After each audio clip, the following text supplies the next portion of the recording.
Números 19, 7. Então, o sacerdote lavará as suas vestes e banhará a sua carne na água. Olha a importância desse elemento chamado água, desde a fundação ou da criação, e até mesmo dentro daquele conceito judaico, dentro daquela aliança. O sacerdote lavará as suas vestes e banhará a sua carne na água, e depois entrará no arraial, e o sacerdote será imundo até a tarde. Isso aqui estava falando do sacrifício que seria feito, sacrifício de animal que seria feito, o sangue seria derramado, e aquele sacerdote que fazia, que iria apresentar esse sacrifício, ele tinha que passar por isso aqui. Depois do sacrifício, ele deveria lavar suas vestes e banhar a sua carne em água. E mesmo assim, mesmo ele se banhando fisicamente, ele ainda continuaria imundo, impuro, até a tarde. Por quê? Porque aquele banho, ou lavar das suas vestes, literalmente falando, não o purificava daquilo ou naquilo que ele estava representando, que era sacrificar em prol do pecado do povo. 8.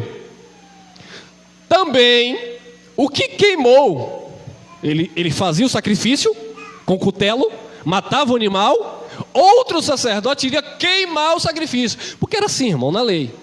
Um matava, um queimava, um tirava as cinzas, um cortava a lenha, para manter o fogo do altar aceso, e o fogo arderá continuamente no altar e não se apagará. Ou seja, os sacrifícios tinham que ser lá mantidos, porque se o sacrifício fosse deixado de oferecer a Deus, Deus ali entendia que o povo estava abandonando o culto, estava abandonando o seu compromisso. Então havia essa indulgência, esses costumes dentro daquele pacto. Também o que queimou lavará as suas vestes com água, e em água banhará a sua carne, e imundo será até a tarde. Também, quem sacrifica se lava, é imundo até a tarde. Quem queimou o sacrifício se lava, tem que se lavar, e também estará imundo até a tarde. Isso era na lei, irmão. Tem gente aí querendo cumprir a lei, querendo dar dízimo, querendo fazer jejum, querendo se lambuzar com óleo, oriundo do judaísmo, irmão? Aí tem que circuncidar também, Olha lá, Números 19, 9. E um homem limpo ajuntará a cinza da novilha e a porá fora do arraial num lugar limpo, e ficará ela guardada, a cinza, para a congregação dos filhos de quem? Israel. Não tem nada a ver com os gentios. Para a água da separação, expiação, é uma expiação, estava expiando o pecado. Então aquele homem limpo tinha que ajuntar aquela cinza da novilha, porá fora do arraial, no lugar limpo, e ficará guardada para a congregação dos filhos de Israel, para a água da separação. Tinha uma água específica, separada, consagrada. Sim, naquele tempo. Não é isso que esses homens fazem hoje. Eu vou aqui consagrar o meu copo com água. Para com isso, irmão.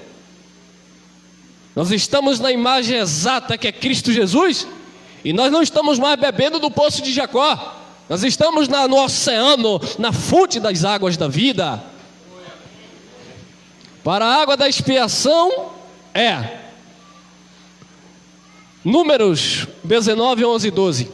Aquele que tocar em algum morto, cadáver de algum homem, imundo será 7 dias. Olha o peso da lei, irmão. Porque eu tenho que guardar o sábado hoje, porque eu não posso. Até tem vontade de tomar um cafezinho, mas não toma por causa da religiosidade. Eles pensam que são judeus, eles pensam que estão vivendo no tempo da lei. Mas é porque está escrito. Meu amado, tanta coisa que está escrito que não é para você fazer, ou é para fazer? Então pega uma serpente e sai aí, porque Jesus disse: pegarão os serpentes e os escorpiões. Falou ou não falou? É para pegar? Porque existe um conceito, uma mensagem ali. Jesus disse: quem não comer da minha carne, e beber do meu sangue não tem parte. Existe algum canibal aqui para comer da carne de Jesus e beber do sangue? Não, irmão. Então era um conceito, existia uma mensagem ali. Amém? Quem está acompanhando? Amém.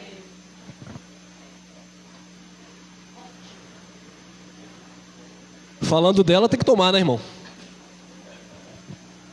Aquele que tocar em algum morto, o cadáver de algum homem, imundo será 7 dias. Ao terceiro dia se purificará com aquela água, e ao 7º dia será o quê? Limpo. Então existia uma água específica para a purificação. Isso na lei. Quantos já estão entendendo o mistério? É assim que eles dizem, né, irmão? Não tem nada de mistério não, irmão, é revelação mesmo, olha lá. Mas se ao terceiro dia se não purificar, não será limpo até o 7º dia. Então ia ficar imundo até o 7º dia, se não se purificasse ao terceiro dia. Números 19, 17. Para o imundo, pois, tomarão da cinza queimada da expiação, da cinza, da queima da expiação, e sobre ela colocarão água o quê? Água viva ou água corrente, né? Água corrente, água viva, dando mesmo. Num vaso. Então era isso que tinha que fazer. Para o imundo, pois, tomarão da cinza da queima da expiação, e sobre ela colocarão água viva, água corrente num vaso. Olha o secretismo, as indulgências que havia na lei, os ritos. Números 19, 18. E um homem limpo tomará ensopo e o molhará naquela água viva, água corrente, e a espargirá sobre aquela tenda e sobre todos os móveis. Epa, mas aqui eles pegam, né, irmão? Esse microfone é consagrado. Olha lá, irmão. Sobre a tenda, aí eles usam isso aqui. Esse lugar é um lugar santo, porque essa tenda, ou esse templo, é consagrado ao Deus Altíssimo. E ai daquele... A irmã já estava tirando a foto aqui, né? Quase que eu saio para lá, irmã, que aqui é santo.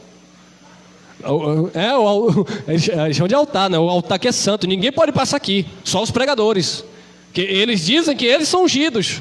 E as coisas aqui são consagradas ao Senhor, e ninguém pode tocar. Ninguém pode chegar no teclado do irmão, porque quem toca é ungido. O outro irmão chegou, não é. Por quê? Porque eles se baseiam aqui, ó, na lei. Olha lá.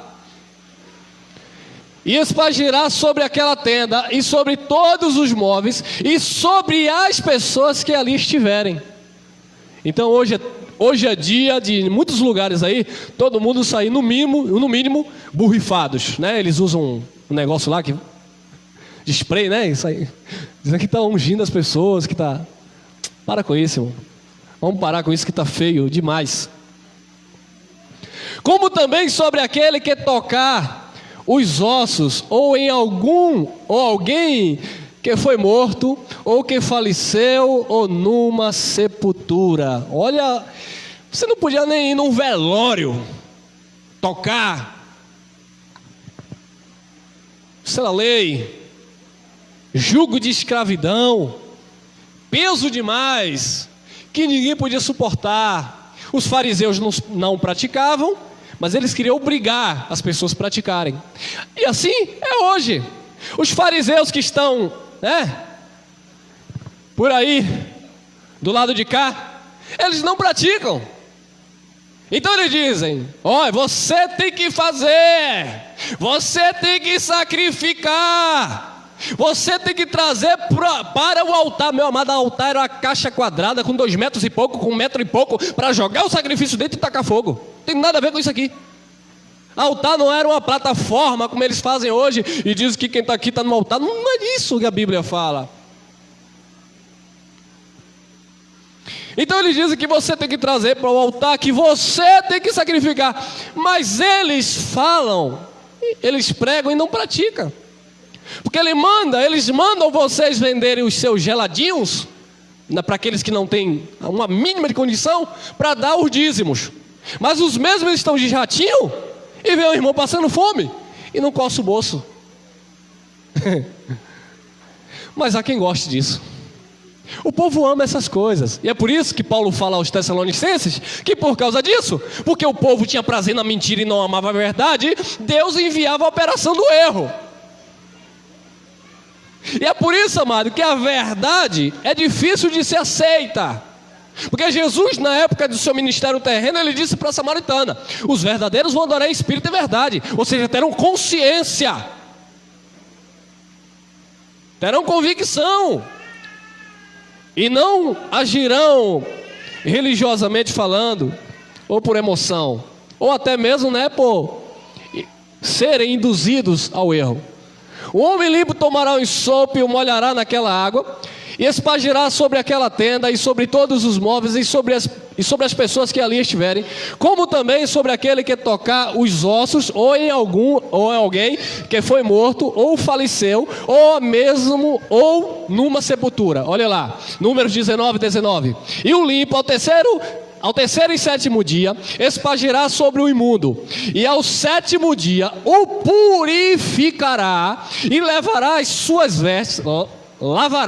suas vestes, e se banhará na água, e à tarde será limpo. Olha a importância da água dentro daquele pacto. Vamos lá, Mateus capítulo 3, versículo 13 e 14. Eita, meu Deus do céu, tem gente que vai chiar.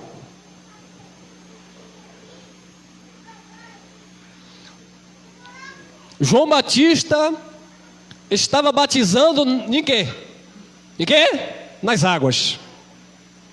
João Batista, amado, foi o último profeta da lei. Então João Batista pregava a lei, João Batista representava a lei. Então o batismo de João Batista nada mais era do que uma mensagem profética. Era a mensagem de João. O que foi que João pregou? O batismo do arrependimento. Com o quê? Com água. Por quê? Porque João fazia parte da lei. E o que era que tinha na lei oriundo ou concernente aos sacrifícios? As lavagens, as águas. Então João Batista vem trazendo uma figura das lavagens, que ele estava ali ainda representando o antigo pacto.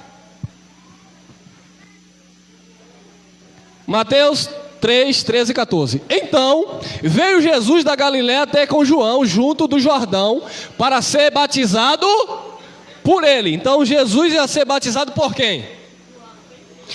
Existe, a grande parte dos nossos irmãos, ou da religião de um modo geral, eles dizem que se você não se batizar nas águas, você não será salvo. Por quê? Porque eles pegam o texto lá de Marcos, capítulo 15, versículo 16, que está escrito assim: quem crê e for, será o quê? Salvo. Então eles pegam aquele texto isolado, aquele versículo, porque o texto continua: tocarão em serpentes e escorpiões também, não lhe farão mal algum. O texto continua: beberão coisa mortífera também, não lhe fará mal algum. Então existe uma lista, existe uma mensagem ali, não é um versículo isolado. Outro tempo aí um pastor americano foi usar aquele texto isolado, pregando com a serpente na mão. Teve um dia que eu acredito que aquela serpente era fêmea, e ela acordou de TPM, e a serpente picou aquele homem e ele morreu. Brincadeira à parte, meu irmão. E a serpente matou aquele pregador, porque ele foi ao pé da letra, pegou a cobra e ficou na mão fazendo a reunião, porque ele se baseou no texto isolado de Marcos. Então, muitas pessoas usam o texto de Marcos para dizer: quem crê e for batizado será salvo, não entendendo que o livro de Marcos não é evangelho, é livro histórico. E quem está falando ali, quem está narrando ali, está vivendo dentro daquele conceito judaico, está vivendo dentro daquela mentalidade pactual, está preso ao pacto. E agora, irmão, e Jesus? Mateus 5,17.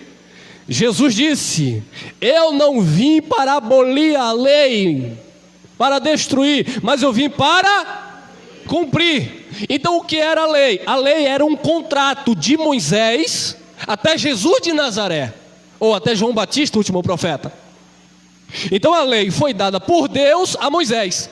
E aquela lei, com 613 ordenanças, permaneceu até Jesus de Nazaré. Porque Jesus de Nazaré, ele veio justamente para cumprir aquele contrato, aquelas indulgências da lei, as petições da lei, os sacrifícios da lei, as oblações da lei. Tudo tinha que ser cumprido. Como nenhum homem conseguiu cumprir, inclusive o próprio Moisés, que foi aquele que anunciou a lei, o próprio Deus, Filipenses capítulo 2, versículo 6 a seguir. Não teve por usurpação ser igual a Deus, mas aniquilou-se a si mesmo, tomando a forma de servo, e achado na forma humana, foi para a cruz cumprir as exigências da lei. Amém? Então Jesus estava cumprindo a lei. E como alguém que estava cumprindo a lei, ele tinha que se submeter a alguns conceitos, inclusive a lavagem, ser lavado por água. No antigo pacto, o animal, antes de ser sacrificado, ele era sacrificado e tinha suas vísceras lavadas com água. Então a importância da água no antigo pacto.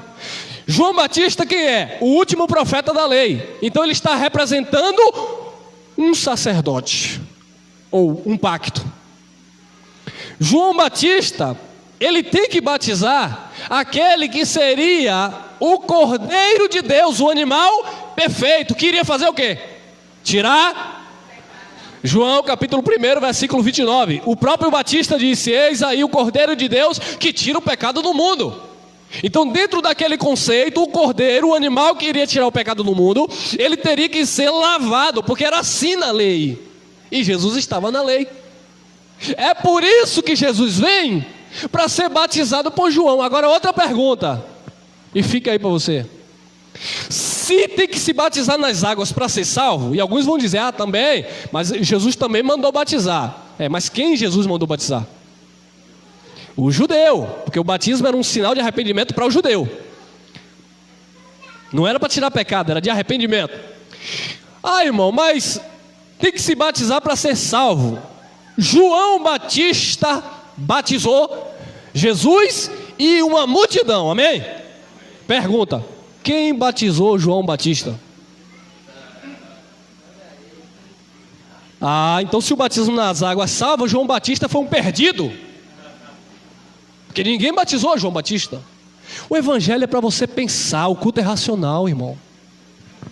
Como é que alguém que vai batizar Jesus não é batizado por ninguém? Aí João diz o quê? Olha o que é que João diz.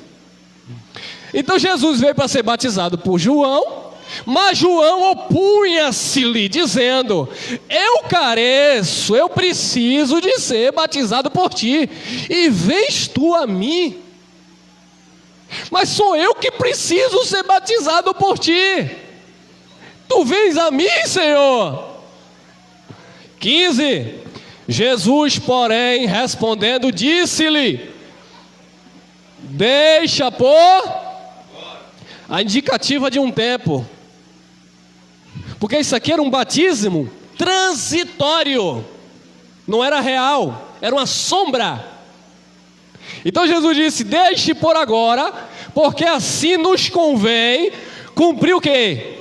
Toda a justiça. Então ele toda a justiça de quê? Da lei. Havia uma justiça na lei que os fariseus não cumpriam. Aí Jesus disse assim: vocês fariseus hipócritas, Mateus 23, vocês dão o dízimo do endro. Não é do salário não, né?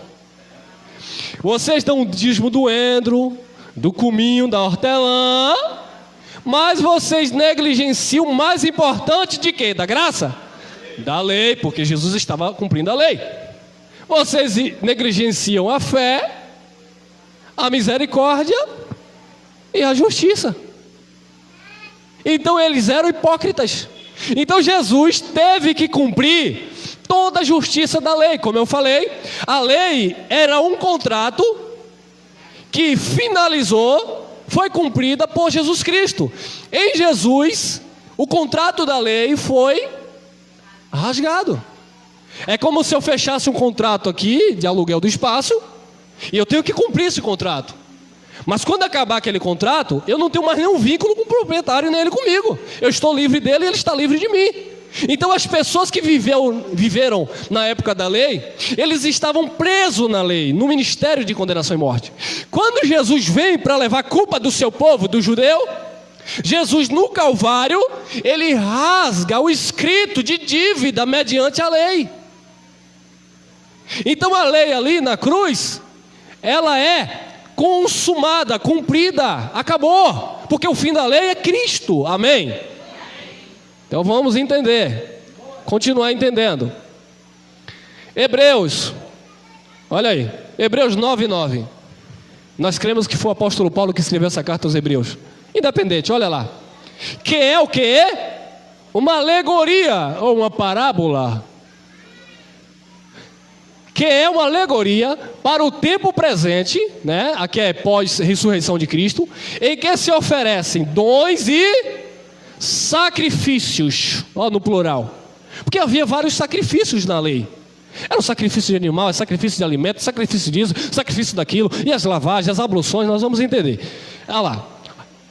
Em que se oferecem dons e sacrifícios que, quanto à consciência, não podem aperfeiçoar aquele que faz o serviço.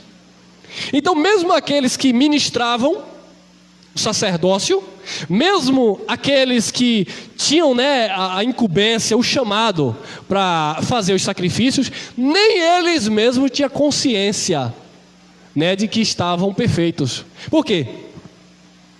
Porque quanto à consciência, não é não, irmão. A lei não pode, ou não podia, né? Não podem aperfeiçoar aquele que faz o serviço. Então, se a lei não aperfeiçoava aqueles que ministravam, quanto mais, como dizia minha avó, o povo. Imagina o povo. Se a lei não justificava aquele que oferecia o sacrifício, aquele que foi chamado para aquilo, aqueles que estavam lá com aquelas vestes sacerdotais, que participavam, né, de tudo aquilo que a lei obrigava para que aquela tribo fizesse, a tribo de Levi. Se a lei não aperfeiçoava ninguém, principalmente aqueles que faziam o serviço, pior do povo de Deus. Olha lá, 10. Por quê? Consistindo somente em comidas e bebidas, e em várias abluções e justificações de quê? Da carne ou do espírito? Da carne, irmão. Impostas até o tempo do quê? Da correção, ou em outra tradução que eu gosto muito, da reforma.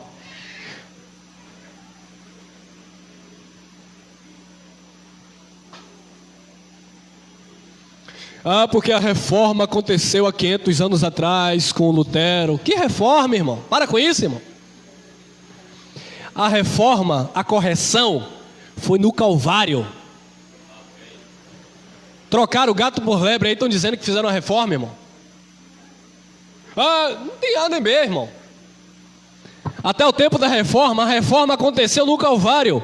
O conserto, a correção aconteceu lá no Calvário. Porque antes disso, era consistido somente em comidas e bebidas. E aí Paulo vem de sola nos Romanos. O reino de Deus não é comida, não é bebida, mas é paz, justiça e alegria no Espírito Santo. Não adianta a religião tentar se justificar por comer ou não comer, porque o reino de Deus não consiste nisso. Porque antigamente, na lei que era assim, consistindo somente em comidas e bebidas. Você não pode comer essa carne, essa você pode. Você não pode beber isso, isso você pode. E hoje é a mesma coisa. Isso eu como, isso eu não como porque a minha religião não permite. Ou eu vou consagrar um jejum a Deus e eu vou ficar o dia todo em jejum, e à noite, quando eu abrir a boca, ai, vai sair um bafo miserável. O dia todo sem comer, né, meu irmão? Então não justifica, irmão. Não justifica, jejum não justifica a ninguém. O comer ou não comer não acrescenta nada a ninguém, espiritualmente falando, porque isso era o quê? Era oblações, né? Que oblações aqui está falando de diversos sacrifícios, e justificações da carne, era da carne, irmão. Porque o pacto da lei era um pacto carnal, foi feito em pedra, era no sentido literal daquele povo, era para aquele povo específico, para o judeu. Hebreus 9:19, olha: porque havendo Moisés anunciado todo o povo, todos os mandamentos, segundo o quê? Segundo a lei, tomou o sangue dos bezerros e dos bodes, com que? Tem que ter água, viu? Era na lei, ó. Com água, lã púrpura e sopo, e aspergiu tanto o mesmo livro, como todo e toma água e toma sangue sobre o povo. Era isso que acontecia na lei. E o sangue representava a purificação do pecado, e a água representava o lavar. Você se sujou com o sangue do animal inocente, você agora vai ser lavado. E era essa, sabe, essa ligação que havia na lei. Então é disso que o apóstolo está falando, fazendo essa narrativa que Moisés fez. Vamos lá. 1 João, capítulo 5, versículo 5. Exercite agora a tua mente em Cristo, porque esse texto é um pouquinho complexo, porque eu tenho certeza que você já passou por cima dele, mas não entendeu nada, como eu também não tinha entendido nada. Então vamos lá, porque muitos vão pegar isso aqui para justificar outra coisa, e eu vou falar por quê. 1 João 5,5 diz assim: quem é que vence o mundo, senão aquele que crê que Jesus é o Filho de Deus? É uma pergunta. Quem é que vence o mundo? Quem é que vai vencer esse mundo difícil, as influências? Paulo fala no Romanos capítulo 12, ele roga, né, pelo povo para apresentar o seu corpo como sacrifício vivo, e no versículo 2 ele diz: não vos conformeis, não tomeis a forma deste mundo. Você tem que vencer o mundo, você tem que ser diferente do mundo. O problema é que muitos cristãos querem viver idênticos àqueles que vivem, claro, nós não estamos fora do mundo, o cosmo, mas aqueles que vivem no mundo, modo de falar, sem uma direção de Deus. Então, meu amado, tem que haver uma diferença entre quem está em Cristo e quem não está em Cristo, irmão. Ele já dizia pelo profeta Malaquias: haverá uma diferença quem serve e quem não serve. Os crentes querem viver a mesma coisa daqueles que não estão vivendo a fé genuína, a palavra. E aí nós vemos os escândalos, pastores enchendo a cara de cocaína, cerveja. O que tem, o que tem, o que tem, o que tem, o que tem. Quem é que vence o mundo, senão aquele que crê que Jesus é o Filho de Deus? Olha lá, agora, segura aí. 1 João 5,6. Este, Jesus, o Filho de Deus, o Filho, este é aquele que veio por água e o quê? Como assim, irmão? Jesus, o contexto é Jesus. Este é aquele que veio por água e por sangue. Hebreus, capítulo 2, versículo 14, diz assim: visto como os filhos participam de carne e sangue, ele, Jesus, participou das mesmas coisas, para que pela sua morte ele destruísse, aniquilasse aquele que tinha o império, o poder da morte. E lá está escrito: isto é, o diabo, que não é um ser. Estava falando da lei, do primeiro Adão, né, do pecado, estava falando de tudo aquilo que fazia parte daquele compêndio judaico. Era o opositor, era o adversário, era aquilo que era contrário à obra do Calvário. Então Jesus, ele participou de carne e sangue para desfazer de tudo aquilo que condenou o povo diante de Deus. Por que condenou, irmão? Não nos condenava. É porque você nasceu depois da cruz. Amém, amados? Resumindo, você nasceu sem condenação espiritual, sem condenação espiritual na tua vida. Na carne, plantou, colheu, plantou, colheu, plantou, colheu. É igual o meninozinho da internet aí: comeu, malhou, malhou, comeu, alguma coisinha. Então na carne, plantou, vai ter que colher, irmão. Mas condenação espiritual na vida dos eleitos, dos filhos de Deus, não existe. Porque Jesus Cristo, ele na cruz cumpriu, sacrificou, e nós nascemos debaixo de um novo pacto. Este é aquele que veio por água e sangue, isto é, Jesus Cristo, não só por água, mas por água e por sangue. E o Espírito é o que testifica, porque o Espírito é a verdade. Por que Jesus veio por água e por sangue? O que isso quer dizer, irmão? Aí tem gente que não tem o que fazer, né, irmão? Aí para dizer que não sabe, irmão, porque Jesus ele veio por sangue, mas ele também veio por água. Ou seja, vocês têm que ser batizados nas águas. Não, irmão. Jesus ter vindo por água aí é o quê? É ter sido gerado aonde? E o que é que tem na placenta de uma mamãe? Água. Olha o princípio lá. Olha a importância da água no pacto. Olha a importância do nascimento de Jesus, não apenas no que tange sangue, que ele assumiu um corpo, mas também no que tange a água, porque ele foi para um ventre de uma virgem chamada Maria, e teve que ser gerado dentro daquela bolsa de água. É isso que está falando. Ele teve que nascer como um ser humano, ele teve que vir respeitando, né, a biologia, sendo que ele não foi gerado por homem, ele foi gerado pelo Espírito.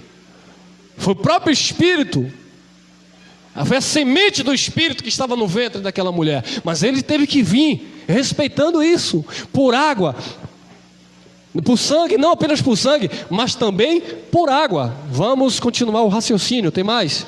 7. Porque 3 são os que testificam aonde? Quem é que testifica no céu? Vamos ver. O Pai, a palavra e a água testifica no céu. Porque a água é da onde? Ah, bom. Chegaram para Jesus e disseram: com que autoridade você faz isso? Aí Jesus fez assim: eu vou te perguntar uma coisa, eu vou perguntar uma coisa para vocês. O batismo de João Batista era do céu ou da terra? Eles não sabiam, vocês sabem, né? Sabe por que vocês sabem? Porque Jesus disse assim, ó: não há profeta maior nascido de mulher do que João Batista. Mas, meu irmão, no reino de Deus, o menor é maior do que ele.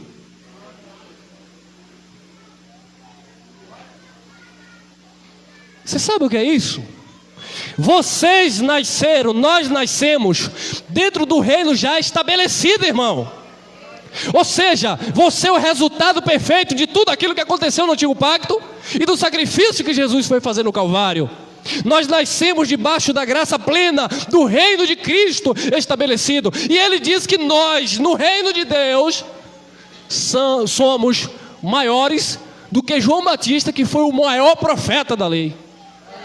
Ser maior do que João Batista não significa que você tem que ser orgulhoso, querer ser melhor do que os outros. Não significa que você é mais santo do que João foi. Significa que você nasceu debaixo de uma aliança onde Cristo, o Senhor, preparou tudo para que você nascesse perfeitos. Porque João, ele viveu o pacto de condenação e morte. Nós, o pacto de vida do Espírito. Porque três são os que testificam no céu: o Pai, a palavra e o Espírito Santo. E estes 3 são quanto? Em nome do Pai, do Filho, do Espírito Santo. Nós não adoramos um Deus de 3 cabeças. Não existe Deus Pai, Deus Filho, Deus Espírito Santo. Tem uns que dizem até assim, né? Deus Pai, Deus Filho e Deus Espírito Santo. Aquilo ali foi manifestação de Deus. Mas o Pai, o Filho e o Espírito Santo é quanto? Quanto? 1. Porque ele disse: eu e o Pai somos um. E Paulo fala aos Coríntios, segunda carta, capítulo 3, versículo 17: o Senhor é o Espírito, e onde há o Espírito do Senhor, aí há liberdade na tua vida, liberdade de culto, liberdade de adoração, liberdade para viver Cristo Jesus, o Senhor da glória.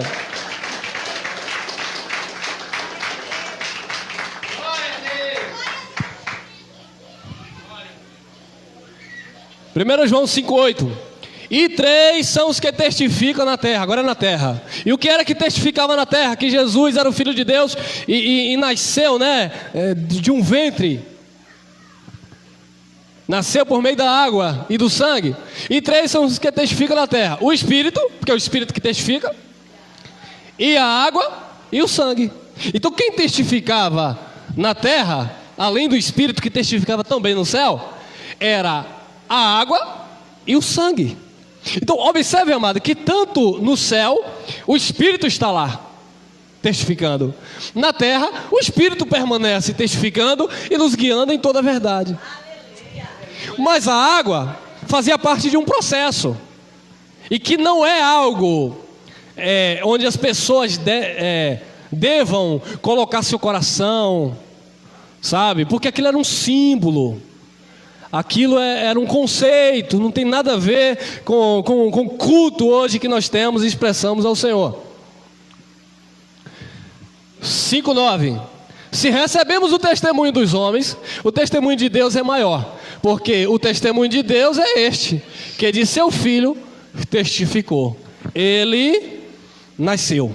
Jesus, Deus, um dia pisou na terra, na pessoa do Nazareno. Amém? Por isso que ele veio para os seus e os seus não receberam. Né? O verbo, a palavra que estava no céu, que testificava no céu, o verbo se fez carne e habitou entre nós, cheio de graça e verdade. Amém?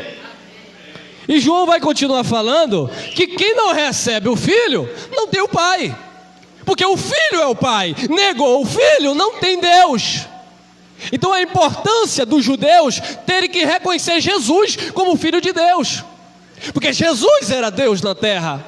Então João diz: se vocês não recebem o testemunho de Deus, que ele veio por água e sangue, ele nasceu, ele veio como ser humano, ele estava lá na manjedoura, ele foi para o Calvário, se vocês não recebem isso, vocês não são de Deus, porque era necessário crer e receber o Filho. Olha lá, livro histórico de João, capítulo 4, versículos 6 e 7. É uma história, uma narrativa que todos conhecem. Eu não vou me prender muito aqui, mas é para dar ênfase ao tema. Olha lá. Estava ali o poço de Jacó. Jesus, pois, cansado do caminho, assentou-se assim junto à fonte. Era isto quase a hora sexta. Veio uma mulher de Samaria tirar água, e disse-lhe Jesus: dá-me de beber. Houve a necessidade de Jesus passar por Samaria. Ele estava caminhando, cumprindo seu ministério, e houve a necessidade dele passar por Samaria. Havia um conflito entre os samaritanos e os judeus, eles não se comunicavam, né? Tinha aquela questão de culto, eles cultuavam a Deus no monte, os judeus cultuavam a Deus em Jerusalém, no templo. Então havia essa divergência. Então Jesus parou naquele lugar, mandou os seus discípulos comprarem pão na cidade, porque sabia que os discípulos iam para a carne. Que negócio é esse, varão? Que negócio é esse, Jesus? Conversar com o samaritano e ainda mulher, né? Todo aquele preconceito machista lá do Oriente Médio. Então tinha tudo aquilo. Então Jesus, para quebrar isso, manda os discípulos comprarem pão. Vai comprar pão. E aí ele fica ali para tratar com aquela mulher. Ele precisava tratar com aquela filha. Você sabia, meu amado, que Deus trata muito conosco no pessoal, no particular? Irmão, Deus queria tratar com aquela filha ali, queria lapidar. Então o que aconteceu? Aí Jesus começa assim, de uma forma bem prática, né? Diga-se de passagem: dá-me de beber.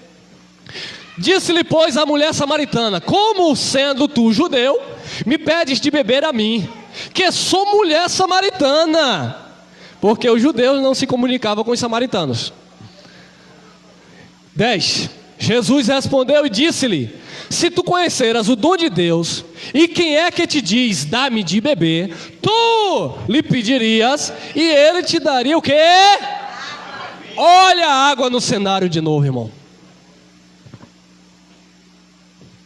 Vocês viram lá no antigo pacto as lavagens.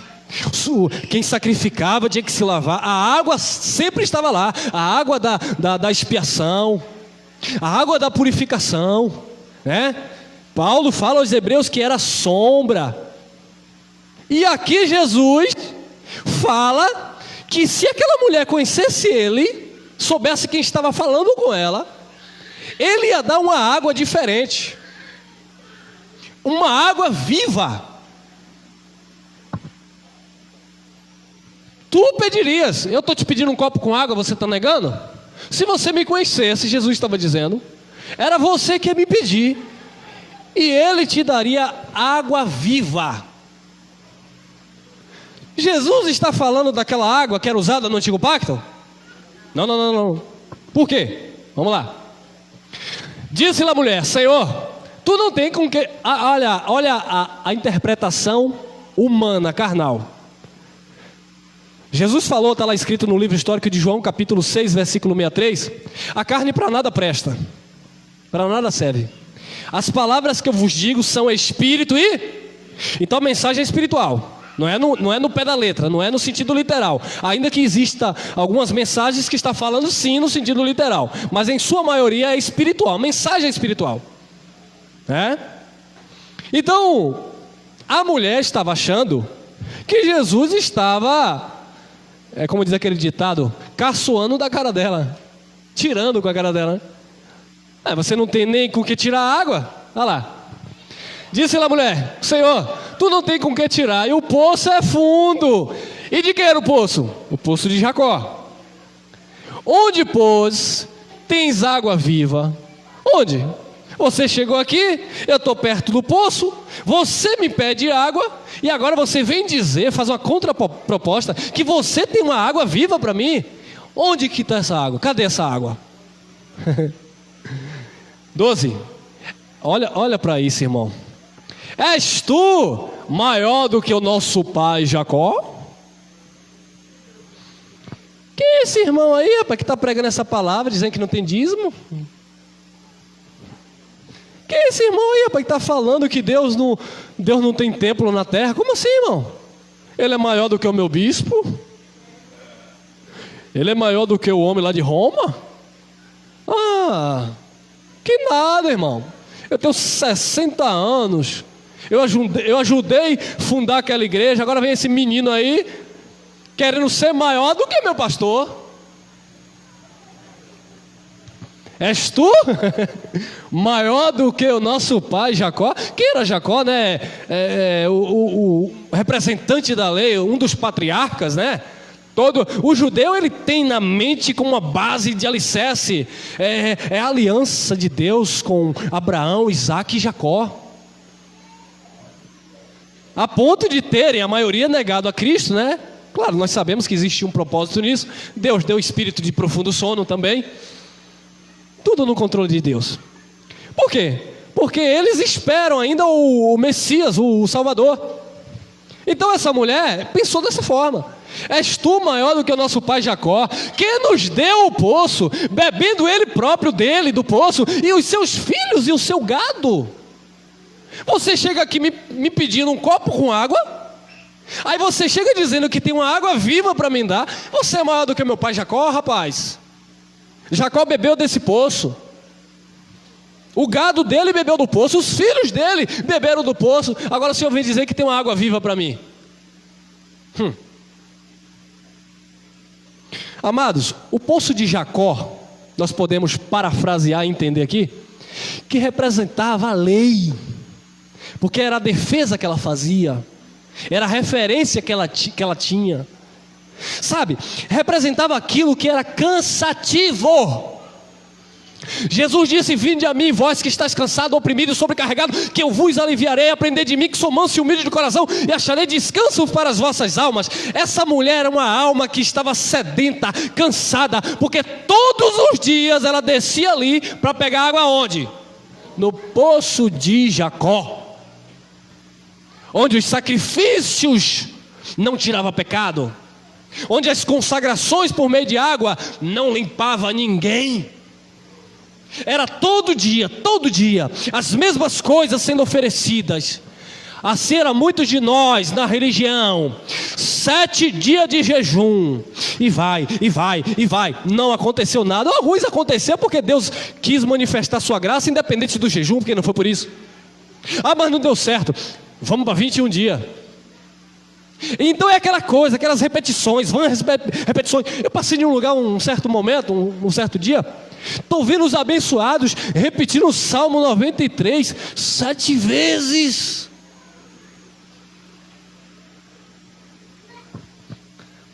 A oração para o Pai, a oração para o Filho, a oração para o Espírito Santo 3 vezes. Então é aquele poço de Jacó, todo dia bebendo da mesma água, todo dia bebendo da mesma água. Todo ano tem fogueira santa e nunca para de ter fogueira. Toda semana tem rosa do puxamento e haja rosa. Todo dia tem sal, porque tem tudo, né? Tem sal grosso, tem fita, tem lenço, tem toalha, tem fronha. Isso é um poço de Jacó, é o poço da religiosidade, onde as pessoas ficam lá todos os dias, e nada resolve na vida. Aquilo cansa. Aí o pastor falou que se eu der meu dízimo, Deus abre a porta. Aí ele deu, a porta não abriu. Aí ele vai culpar Deus. Pergunta o pastor diz: a tua fé está pouca. E não fica lá batendo, todo dia pegando naquele poço, todo dia, e busca aquela água, e nunca sacia a sua sede. Assim estava essa mulher, todo dia buscava água, todo dia estava com sede. Jesus disse: eu tenho uma água viva para você. A graça de Deus, o amor e a misericórdia do Pai que nos alcançou, é estes rios, fontes de águas vivas, onde você não tem mais desejo algum de voltar lá no sistema e ficar cavando naquele poço e tirando todos os dias as mesmas coisas. E toda semana tem monte, haja monte, haja monte, haja monte. Ah, eu fui para o monte fazer o quê? Eu fui buscar o Espírito. Quem disse que ele está lá? Ah, o meu pastor encontrou? Não.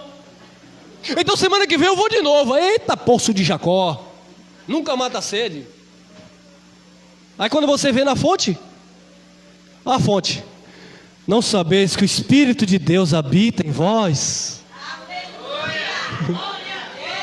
Eu estou lutando, irmão, para não perder a salvação, porque eu tenho que me proteger, porque o diabo está querendo me pegar, e se eu perder a minha salvação, e aí fica, e hoje eu estou salvo, amanhã eu não estou, e amanhã depois eu volto e aceito Jesus de novo, e reaceito e desaceito e aceito de novo, e esse poço que nunca sacia a sede. Aí vem a palavra e diz: com o único sacrifício, aleluia, Jesus vos aperfeiçoou para sempre. Isso é um rio.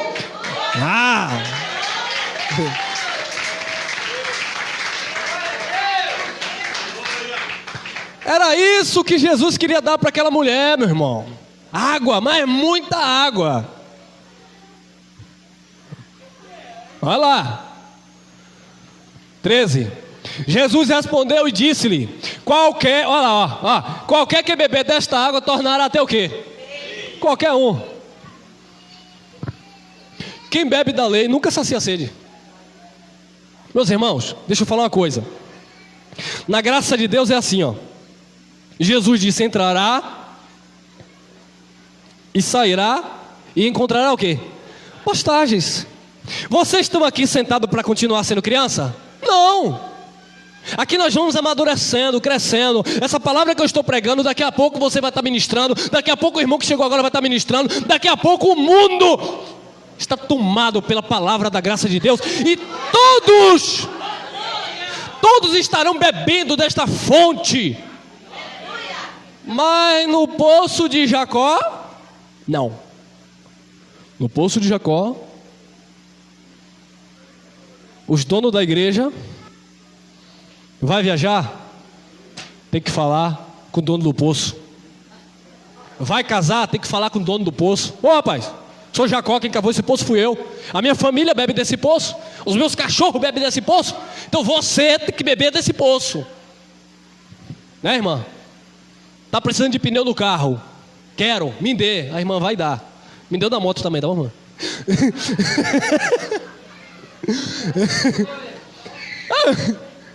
Irmão, todo mundo tem que beber daquele poço. Ninguém pode desfrutar do rio de água viva. Mas aqui você desfruta do rio da água viva, que é Cristo Jesus.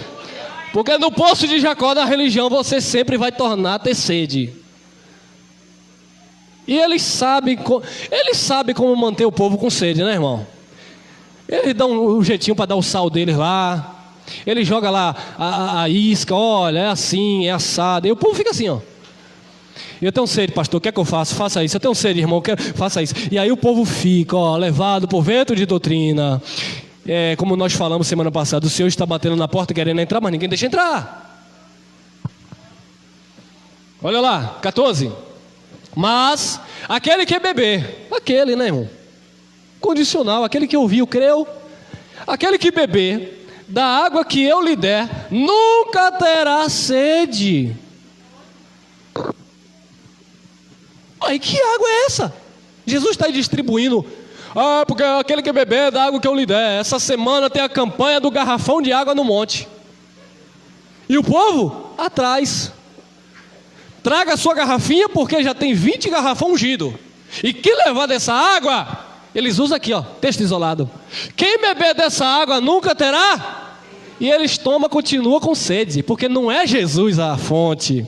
É o poço de Jacó disfarçado de Jesus.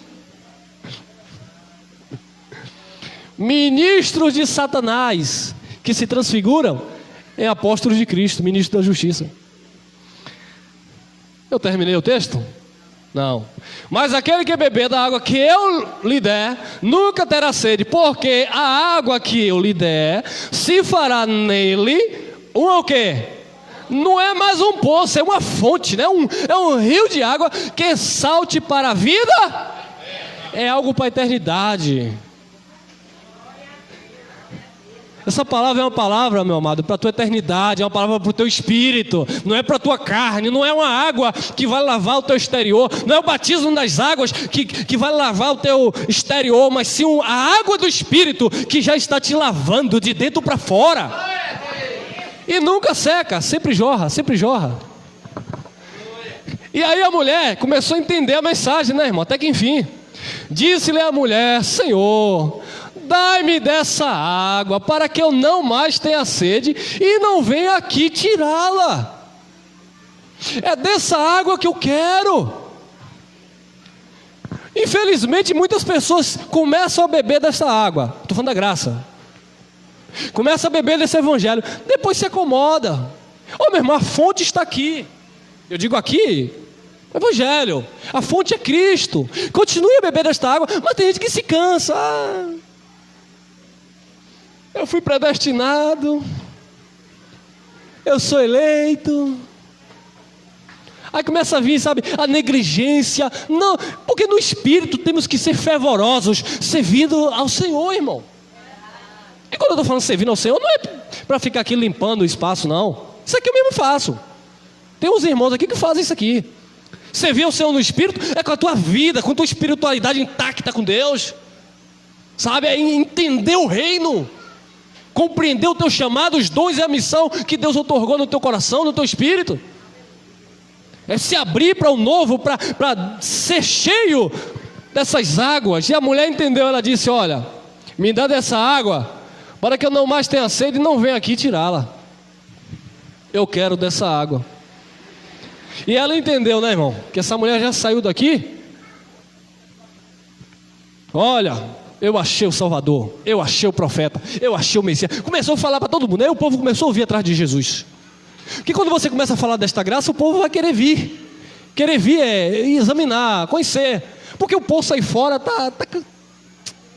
não tem mais nada não, irmão. Você vai ali, é do mesmo jeito. Ali é vassoura, ali não tem vassoura, mas tem coentro. Ali não tem coentro, mas tem arruda. Não tem arruda, mas tem sal grosso. Mas ali tem sabonete, mas ali tem uma ampola de óleo. Está tudo a mesma coisa, só tem canseira, irmão.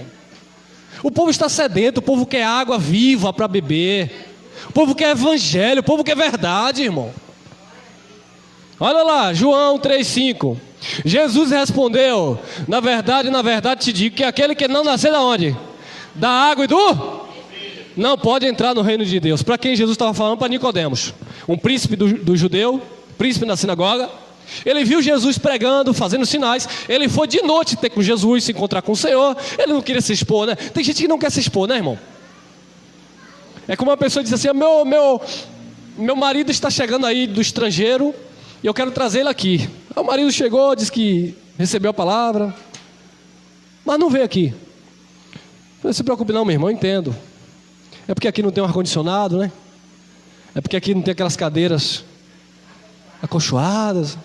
Fica na paz, minha irmã. Eu sei que o seu nível é outro. Não, irmão, você não quer Cristo, você quer mundo. O dono de todas as coisas se tornou humilde, se fez servo. Hoje as pessoas, elas não olham o alimento que está sendo dado. Ela olha a mesa que está sendo... Aliás, ela não olha a mesa e o alimento que está sendo servido. Ela olha o tamanho do restaurante. A climatização do restaurante. E é por isso que muitos deixam de reinar em vida. Quando eu digo reinar em vida, não é você ter tudo que você quer. É você ter tudo que você precisa. Que Deus dá gratuitamente. É o conhecimento desta verdade que te traz paz de espírito e descanso para a tua alma. Isso é reinar em vida. O abençoado entra em contato comigo, me diga uma coisa. Eu digo sim. Ah, porque a gente que está na graça não está reinando em vida. Eu digo, eu estou. Aí porque esses homens aí, esses falsos profetas, ficam aí de avião, de Hilux, de BMW, eles estão reinando em vida. Eu falei, olha, deixa eu te falar uma coisa. Você sentou na nossa reunião, acho que 2 vezes. Não quis continuar ouvindo aquilo que Deus tem trazido aqui para a igreja. Aí você já sai dizendo que reinar em vida é quem tem carro, casa, boa. Para com isso, irmão. Você acha que reinar em vida é isso aí? Paulo pregava em reinar em vida e Paulo passava fome. Porque tudo está aqui, ó. Tem gente que está podre de rico, mas está podre também na alma. Que reinar em vida é esse? Esteja contente com aquilo que Deus tem te dado. Estabeleça primeiro o reino, que as demais coisas Ele vai sempre continuar dando, irmão. Porque nós não estamos presos às coisas, nós estamos presos em Cristo, que é Senhor e dono das coisas. Então Nicodemos foi ter com Ele à noite. Jesus disse, ó, se você não nascer da água e do Espírito... Ah, irmão, nascer da água, Nicodemos tinha que ser batizado. Se você não nascer da água e do Espírito, não pode entrar no reino de Deus. Foi isso mesmo, irmão? Vamos ver. Tiago 3,11. Porventura deita alguma fonte de um mesmo manancial, água doce e água amarga? Tiago falando. Vai nascer da mesma fonte, água doce e água amarga? Não. Então, ou você está vivendo as obras de maldição da lei, amarga, ou você está vivendo a graça de Jesus Cristo, água doce, água viva.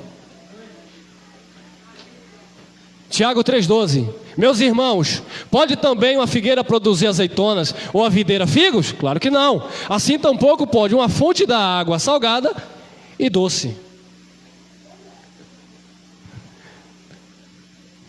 Oh, irmão, aquela igreja ali parece que prega o evangelho, prega a graça, mas tem dízimo. Opa, fermento, água salgada, água amarga. Ah, não, irmão, mas aquela igreja prega a graça, mas ele disse que eu tenho que ter cuidado para não perder a salvação. Opa. A salvação é um dom, e dom Deus dá e não toma. Tem fermento, tem sal, água amarga. Não pode. A água tem que ser doce e a água tem que ser viva. Jeremias 2,13, olha lá que lindo, ó o profeta Jeremias. Porque o meu povo fez 2 maldades. A mim me deixaram o manancial de quê? Olha lá, ó a profecia. O manancial de águas vivas, e cavaram cisternas rotas, que não retêm águas. Cava. Eita, deu um pouquinho de água. Estou feito. De repente a água, ó. Ai, irmão, eu fiz esse projeto com Deus, deu certo. Deus vai, continua fazendo. Eu sacrifiquei a minha casa, aleluia. Deus me deu 2. Eu vou sacrificar 2, que Ele vai me dar 3 ou 4. Aí vai, sacrifica e fica pobre. É a cisterna que não segura a água. Aí Deus disse, deixar as fontes, o manancial de águas vivas, e cavaram cisternas rotas, que não retém águas. É o poço de Jacó, irmão. Não adianta. João 7, 37 e 38, vamos lá. E no último dia, o grande dia da festa, Jesus pôs-se em pé e clamou dizendo, se alguém tem sede, venha quem? Venha a mim e faça o quê? Beba. Quem quer? Beba, continue. Quem crê em mim, como diz o quê? A Escritura: rios de águas vivas correrão do seu rios do seu interior, rios de dentro para fora. Não é mais um poço, é rio, oceano do Espírito. Olha lá, Apocalipse 21:6. E disse-me mais: está o quê? A palavra do grego tetelestai, está consumado, irmão, completo, finalizou, acabou, cumpriu-se. Foi isso que Jesus fez na cruz. Disse João na ilha de Pátimo, Apocalipse 21:6. Está consumado. Eu sou o alfa e o ômega, o princípio e o fim. A quem quer e tiver sede, de quê? Com 10%? Não é pago. De graça lhe darei da fonte da água. Aleluia! Da água da vida. Olha lá, Apocalipse 22:17. E o Espírito e a esposa dizem: vem. E quem ouve, diga: vem. E quem tem sede, venha. E quem quiser, tome de graça da água da vida. O Espírito e a esposa dizem: vem. Sabe, era o Hosana que Israel clamava. Era o Hosana, ora vem, Senhor Jesus. E isso nós sabemos, e nós já falamos sobre isso, que isso ocorreu na parousia de Jesus no ano 70. Mas, e quem tem sede, venha. E quem quiser, tome de graça da água da vida. É de graça, amém, irmão? Apocalipse 7:17. Porque o Cordeiro que está no meio do trono os apacentará. E lhes servirá de quê? Lhes servirá de guia. Quem ia servir de guia? Olha, quem ia servir de guia é o Cordeiro, tá bom? Jesus Cristo, o ressuscitado, não é guia. Ele é o Senhor. É por isso que nós não cantamos aquelas músicas aqui: Cordeiro de Deus, amado Senhor. Porque Cordeiro é uma expressão para o povo que viveu lá no judaísmo. Porque o Cordeiro era o sacrifício. João está vivendo depois da cruz com a mentalidade do judeu. Então ele está dizendo que o Cordeiro que está no meio do trono os apacentará e lhes servirá de guia. Porque Jesus estava cumprindo a lei e a lei era o guia. Para as fontes vivas das águas. Porque hoje você não está mais no Cordeiro, você já está nas fontes das águas vivas, amém? E Deus limpará de seus olhos toda lágrima. Você está no pacto de superior e de melhores promessas, onde a palavra do Senhor diz que você está perfeito, sem condenação e sem julgo. Vamos acabando. 1 Coríntios 12:13. Pois todos nós fomos batizados em um mesmo poço, em um mesmo Espírito, irmão, formando um corpo, que é judeu, que é grego, que é servos, que é livres, e todos temos o quê? Bebido de um mesmo? Então a água da vida, a fonte da água viva, é o quê? Olha aqui, ó. É o Espírito, é a palavra, é o Espírito, é a palavra. Olha lá, João 13:8. Disse-lhe Pedro: nunca me lavarás os pés. Respondeu-lhe Jesus: se eu não te lavar, não tens parte comigo. Jesus estava ali lavando os pés dos discípulos, colocou uma toalha, estava lavando os pés dos discípulos. E Pedro disse: o Senhor não vai me lavar. Eu não vou deixar o Senhor me lavar. Jesus disse: se eu não te lavar, você não tem parte comigo. Mas porventura, esse lavar que Jesus falou era com aquela água que ele estava lavando os pés? Era esse o sentido? Não, é uma mensagem aí. Então vamos entender. Disse-lhe Simão Pedro: Senhor, não só os pés, mas também as mãos e a cabeça. Ó, o homem está me lavando. Jesus estava lavando os pés. Eu não quero que o Senhor me lave. Jesus disse: se eu não te lavar, você não tem parte comigo. Ele disse: então não lave apenas os pés, lava minhas mãos, também lava minha cabeça. Eu quero tomar um banho. Resposta de Jesus: Disse-lhe Jesus: aquele que está lavado não necessita de lavar senão os pés, pois no mais tudo está o quê? Ora, vós estáis limpos, mas não todos. Vós estáis limpos, mas não todos, porque ali estava quem no meio? Judas. Judas estava ali, Judas não estava limpo. João 15:3. Vós já estáis limpo, por quê? Pela palavra que eu vos tenho. Então o que é que lava? A água que lava hoje não é a água, é a palavra. Porque não é sombra lei, é graça, Espírito, amém? Vós já estáis limpo pela palavra que vos tenho falado. Hebreus 10:22, estou terminando. Cheguemos-nos com verdadeiro coração e inteira certeza de fé, tendo os corações purificados da má consciência e o corpo lavado com quê? Com água limpa. Isso aqui é o quê? A palavra, vamos ver. Tito 3:5.